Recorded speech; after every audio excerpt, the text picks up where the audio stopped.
बिस्मिल्लाहिर्रहमानिर्रहीम। अस्सलाम वालेकुम नाज़रीन, मैं हूं वासिम नसीर और आप देख रहे हैं हमारा यूट्यूब चैनल। नाज़रीन, हमारे साथ मौजूद हैं मशहूर मॉर्फ एस्ट्रोलॉजर न्यूमरोलॉजिस्ट मलिक महबूब साहब। अस्सलाम वालेकुम मलिक साहब, क्या हाल है, कैसे हैं आप? वालेकुम अस्सलाम। अल्लाह का करम है। आप बताएं क्या हाल चाल है आसिम साहब आपके।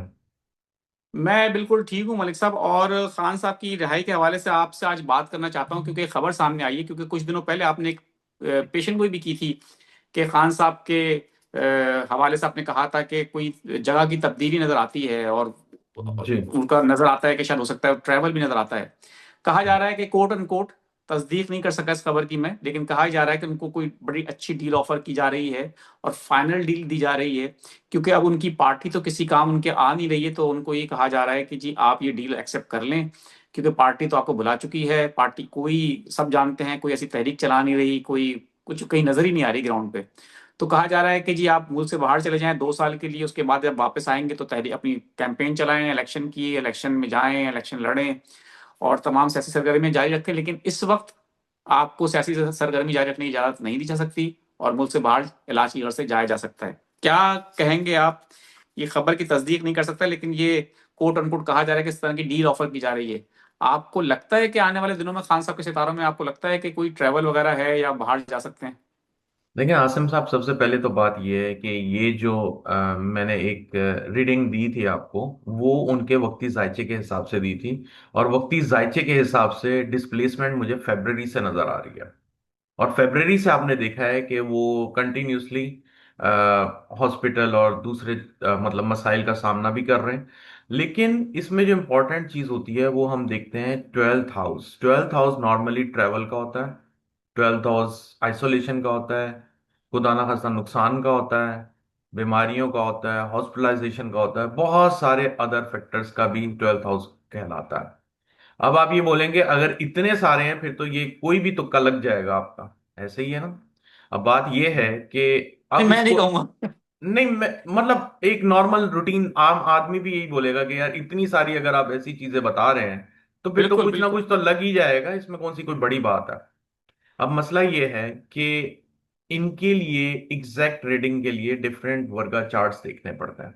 वर्गा चार्ट्स क्या होते हैं? वर्गा चार्ट्स एक तरह से माइक्रोस्कोपिक लेवल पे आप जाके डीप इनटू उस चार्ट में जाके देखते हैं। जैसे हेल्थ का देख लिया, ट्रैवल का देख लिया, फॉर्च्यून का देख लिया, मिस फॉर्च्यून का देख लिया। उससे आइडिया हो जाता है इंसान को कि इनके साथ प्रोबेबिलिटीज किस साइड पे ज्यादा नजर आएंगी। अब अगर मैं वक्ती जायचे पे देखता हूं तो मैंने जैसे आपको बताया है पहले भी और बार बार बताते आ रहा हूं कि मुझे नहीं पता कि ये वक्ती जायचा कितना ऑथेंटिक काम करेगा, क्योंकि नंबर मुझे खान साहब की तरफ से नहीं मिला। और जो उनकी जी बर्थ डिटेल है उस पर मैं ऑलरेडी हाथ खड़े कर चुका हूं। तो जहां तक मुझे लगता है, जी आप बिल्कुल सही कह रहे हैं। जून से पहले पहले, जून ये जो जून आ रहा है उससे पहले पहले मेजर चेंजेस नजर आ रही हैं मुझे। अब ये मेजर चेंजेस में बड़ी हद तक यही होगा कि उनको किसी तरीके से बाहर लेके जाया जाए, पाकिस्तान से बाहर लेके मूव किया जाए, तो उनकी आइसोलेशन खत्म होगी। लेकिन एक बात याद रखिएगा, जो मैंने आपको बहुत दफा की है, वो ये की है कि खान साहब को खान साहब ही निकाल सकते हैं। अगर आपको याद हो, जी। ये मेरे अल्फाज हैं। और मैंने बार बार कहा है कि अगर आप ये सोच रहे हैं कि इनकी पार्टी आके इनको निकालेगी, ऐसी आप गलत फहमी में हैं। इनकी पार्टी इनके लिए कुछ भी नहीं करेगी। ये उनके पार्टी के बट चार्ट से नजर आ रहा है। ये मैं इसलिए नहीं बोल रहा हूँ कि ग्राउंड रियलिटी है। ग्राउंड रियलिटी तो अभी आपके सामने आई है। मैं तो 2 साल से बोलते आ रहा हूँ कि खान साहब को खान साहब ही निकाल सकते हैं। इसका मतलब क्या है? इसका मतलब यह है कि खान साहब कुछ मामलात को पाने की तरफ जाना चाहिए उनको। मतलब किसी तरह से एक एग्रीमेंट, मुआहिदा, कुछ भी, जो भी आप नाम दें। डील इसलिए नहीं ले रहा हूं, डील बड़ी बदनाम हुई हुई है पाकिस्तान में। जब भी वो नाम जी लेते हैं ना, बिल्कुल डील ऐसा। हो जाए, डील हो जाए, तो वो लोग बोलते हैं कि ये तो 2 नंबर लेने देने की बात हो रही है। अब अब बात ये है कि लोगों की अंडरस्टैंडिंग पे रहा है। अगर आपको मैं ये बोलूं कि डील कर लें तो आप बोलेंगे ये आप क्या बोल रहे हैं। लेकिन अल्टीमेटली हर सोल्यूशन, मतलब हर मसले का जो सोल्यूशन होता है वो यही होता है, या तो आप लड़ें झगड़ें। सीधी सी बात है, लड़ने झगड़ने के लिए आपको बाहर होना चाहिए। एक कॉमन सेंस की बात है। आप अंदर हैं और अंदर से कैसे लड़ सकते हैं जब आपकी टीम ही नहीं लड़ रही बाहर। तो या बिल्कुल। फिर आप किसी तरह से एक मुआहदे पर आए। ये मैं अपना जाती तज्जिया दे रहा हूं। लेकिन जिस तरह के खान साहब के सितारे हैं, जो नेचर है उनकी, वो लड़ने पे ज्यादा फोकस करते हैं। मैं आपको साफ सीधी सी बात करूं, ही वांट टू फाइट। जितना भी मैंने उनके जो डिफरेंट चार्ट से देखा है, वक्ती जायचे से देखा है, उनके अंदर एग्रेशन बहुत है। तो ही बिलीव्स के फाइट फॉर राइट।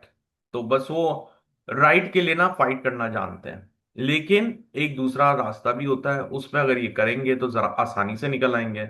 अगर वो अपने राइट्स के लिए करेंगे तो उनके लिए उनको बहुत मेहनत करनी पड़ेगी। लेकिन इसमें कोई गलत बात नहीं है, क्योंकि मुझे ऐसा लगता है कि टिल नाउ, बचपन से लेके अब तक वो फाइट ही करते आए हैं हर चीज के लिए। चाहे वो शौकत खानम हॉस्पिटल हो, आपने देखा है शौकत खानम बिल्कुल। हॉस्पिटल में इन्होंने बहुत जद्दोजहद की है अपनी पार्टी को बिल्डअप करने के लिए। मसला ये है कि इनके चार्ट के अंदर जो खान साहब के वक्ती जायचों में भी नजर आया, इनके साथ धोखे बहुत हैं। इवन कि इनके अपने भी करीबी लोग बहुत ज्यादा धोखे देते हैं। तो इनको अपने आप के लिए खुद लड़ना पड़ेगा, ये बात बहुत ही क्लियर है सर। अब महबूब साहब, मैं आपसे एक सवाल ये करूंगा, इसको एस्ट्रोलॉजी के ही पर्सपेक्टिव में आप मुझे बताइएगा, क्योंकि आप एस्ट्रोलॉजर हैं, आपने उनका बर्थ चार्ट भी देखा है, आपने शुरू में उनके लिए काफी वर्किंग की है, अभी भी करते हैं, आपने वक्ती जायचा भी उनका बनाया।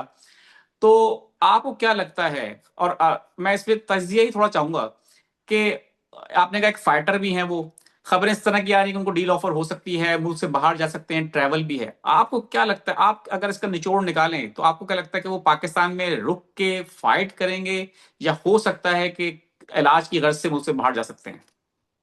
देखें, अगर मैं तज्जिए में जाऊंगा तो वो कुछ और हो जाएगा, लेकिन मैं एस्ट्रोलॉजिकल पॉइंट से देखूं तो उनके लिए बेहतरीन हल ये है कि उनको इस वक्त बाहर निकलना चाहिए। मैं आपको साफ बता रहा हूँ वजह क्या है। वजह यह है कि उनकी सेहत अभी 9 टिल नवंबर, अक्टूबर नवंबर अच्छी नजर नहीं आती। अगर ये बाहर नहीं निकलते फॉर एग्जांपल, तो इनकी सेहत को बहुत बड़े खतरे लाहिक हैं। इसलिए एज एन एस्ट्रोलॉजर अगर आप मुझसे पूछ रहे हैं तो मैं ये कहूंगा। लेकिन अगर आप मुझसे तज्जिया मांगते हैं तो फिर वो बात कहीं की कहीं निकल जाएगी। तज्जिया में तो वो नहीं जाने वाला है, वो नहीं जाएंगे। लेकिन एज एन एस्ट्रोलॉजर, अगर जैसे लोग मुझसे आके पूछते हैं कि क्या हमें बाहर जाना चाहिए, कुछ लोगों जी। के लिए बड़ा फिजिबल होता है, कुछ लोगों के लिए मैं बिल्कुल मना कर देता हूँ कि यार आप जाओगे आप फंस जाओगे। बिल्कुल। तो यही चीज अगर आप मुझसे एज अ ये पूछ रहे हैं कि आप इमरान खान के लिए क्या बोलना चाहेंगे एज एन जी। एस्ट्रोलॉजर, जी। तो मेरा ख्याल है उनको बाहर निकलना चाहिए। He should work on his body. अगर जान है तो जहान है, अगर नहीं होगा तो फिर आप आप देख यानी कि लें आप कि ये समझते हैं ये राइट टाइम है खान साहब को इस वक्त बाहर आना चाहिए, चाहे बाहर आना आवाम, क्योंकि चाहिए। उनका मसला ये है कि खान साहब ने जिस तरह से अपना जिस डिटर्मिनेशन से और जिस दिलेरी से जेल काटी है, हमने हिस्ट्री में नहीं देखा। मतलब जी आपके सामने सारी मिसालें मौजूद हैं। तो बिल्कुल। लोगों की उनसे बिला वजह की लोगों ने, अब इस चक्कर में बेचारा वो एक आदमी जेल में बैठा हुआ है, और अवाम तो छोड़े, उनकी अपनी पार्टी भूल गई है। यही बात है ना सर, तो मेरे ख्याल से उनको बाहर जाना बेहतर नजर आता है मुझे जायचे के हिसाब से। क्योंकि देखें, अगर वो बाहर नहीं जाएंगे तो वो आइसोलेशन में रहेंगे, क्योंकि 12th हाउस एक्टिव है। हर चीज के ना दो साइड्स होते हैं, अच्छा और बुरा। ठीक। आप ये देखें कि जब अच्छा टाइम भी आता है उसमें भी दो ऑप्शंस आपको मिलेंगे, एक अच्छे वाली साइड का और एक आपको थोड़ा सा हसलिंग वाला साइड मिलेगा। अब आपकी मर्जी है। बिल्कुल ठीक है। तो मेरे मैं ख्याल साहब, से अब उनको मैं, बाहर जाना चाहिए। जी। बिल्कुल ठीक है, मैं चंद कुछ लोगों के सवालात ले लेता हूँ। जी। 23 अगस्त 2000 सन इनकी डेट ऑफ बर्थ है, सन 2000, 23 अगस्त सन 2000। बस गालबन का नाम है। ईरान के एजुकेशनल वीजा आने का वेट करूं, या लाहौर में अपना सेमेस्टर कंटिन्यू कर लूं? अभी मुझे ट्रैवल नजर नहीं आ रहा है इनका। मेरे ख्याल से आएगा इनका वीजा, लेकिन आफ्टर अगस्त आएगा। ठीक है। 9 फरवरी 2003 मोहम्मद अब्दुल्ला इनका नाम है। वो कह रहे हैं कि मैं 24 और 25 तारीख गालबन बता रहे हैं अगले महीने की, ये गालबन कौन सी है, उसमें उन्होंने डेट मेंशन नहीं की। वो ये कह रहे हैं कि यूरोप का सफर कर रहा हूँ, ये सफर कैसा रहेगा मेरा? अब ये कैसा सवाल है। आप ये बस इसको पता नहीं। मशगले के लिए नहीं यूज करें ना, कर रहे हैं तो अच्छी बात है, एंजॉय करें। बिल्कुल ठीक काम है। की बात का, पूछें। कामरान अली है, 27/10/1985, माली मुश्किलात का शिकार हैं। कब तक समझते हैं कि हालात बेहतरी की तरफ जाने जा सकते हैं? यार माली मुश्किलात आपने खुद पैदा की हैं, मुझे नहीं लगता कि आपको ऐसा प्रॉब्लम आना चाहिए। लेकिन 2026 के एंड से कुछ बेहतरी आनी चाहिए। बिल्कुल ठीक है। 11/21/19 79 इनकी डेट ऑफ बर्थ है। रेहाना बतूल नाम है। वो कह रही है मेरी मुलाजमत में मुझे मुश्किलात का सामना है, छोड़ दूं या कंटिन्यू करूं, इस मुश्किल टाइम को गुजार लूं। जायचा देखना पड़ेगा, लेकिन मेरे ख्याल से कंटिन्यू कर लें, हो जाएगा सर। बिल्कुल ठीक है, आखिरी सवाल ले लेता हूँ। साजिद मुबीन नाम है इनका। 4 और मतलब 14 अप्रैल 2001, 14/4/2001। ओके। साजिद मुबीन नाम है इनका। नौकरी नहीं मिल रही है, काफी अर्से से बेरोजगार हैं।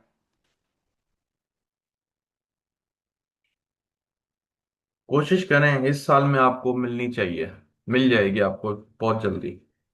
बिल्कुल ठीक है मलिक साहब, बहुत बहुत शुक्रिया हमें वक्त देने के लिए। नाज़रीन, यहाँ हमारे वीलॉग का वक्त खत्म हुआ। मुझे और मलिक महबूब साहब को दें इजाजत। आखिर में हमारा वही पैगाम है, मुस्कुराएं, प्यार बांटें और अपने आसपास के लोगों का ख्याल रखें। अल्लाह हाफिज।